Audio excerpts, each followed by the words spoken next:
But aside from that, when we talk about the concern of the environment as an elitist concern, 1 year ago, I was waitressing in a taco shop in downtown Manhattan. I just got health insurance for the first time a month ago.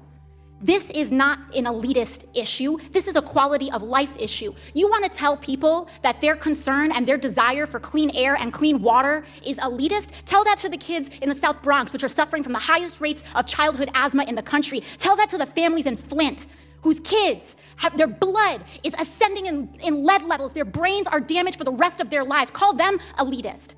You're telling them that those kids are trying to get on a plane to Davos? People are dying.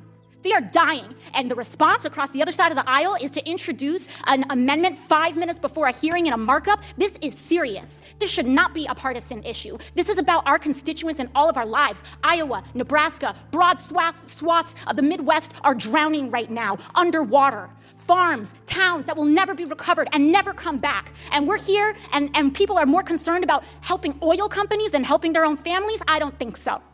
I don't think so. This is about our lives. This is about American lives, and it should not be partisan. Science should not be partisan. We are facing a national crisis, and if we do not ascend to that crisis, if we do not ascend to the levels in which we were threatened at the Great Depression, when we were threatened in World War II, if we do not ascend to those levels, if we tell the American public that we are more willing to invest and bail out big banks than we are willing to invest in our farmers and our urban families, then I don't know what we're here doing. I don't know what we're here doing. You know, we talk about cost. We're gonna pay for this whether we pass a Green New Deal or not. Because as towns and cities go underwater, as wildfires ravage our communities, we are going to pay. And we're either gonna decide if we're gonna pay to react or if we're gonna pay to be proactive. And what we know is that prevention, you know, when you spend less money on prevention, you can prevent a lot of that damage from happening in the first place. So it's not a question of whether we're gonna spend the money, because I'm very sad to say that the government knew that climate change was real starting as far back as 1989 when NASA was reporting this. And the private sector knew way back in the 1970s. So we had until around the time I was born to address this issue. I wish it didn't have to cost so much. But I'm gonna turn 30 this year, and for the entire 30 years of my lifetime, we did not make substantial investments to prepare our entire country for what we knew was coming. So now it's coming all up at the end. It's like when we live our whole lives and we don't eat healthily and we don't move and we pursue unhealthy activities. And then at the end of our lives, our healthcare costs are very high. We have the choice to lower the cost now, because I can tell you the cost of pursuing a Green New Deal will be far less than the cost of not passing it.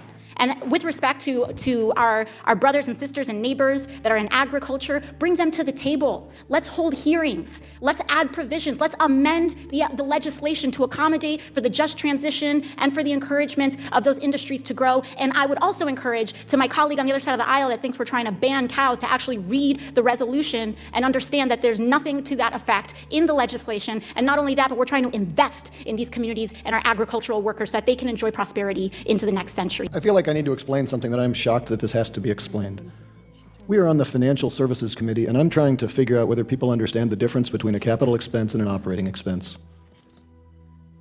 If you spend less money on energy, you save money. This is not complicated. Nobody gives fuel away for free. If you want to spend less money on energy, you're going to have to invest in capital that lowers the cost of energy.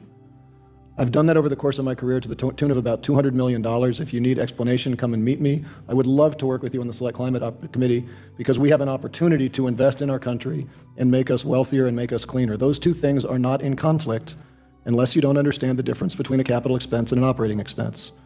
So if you have committed your career in this body or otherwise to making our country wealthier and cleaner, God bless you.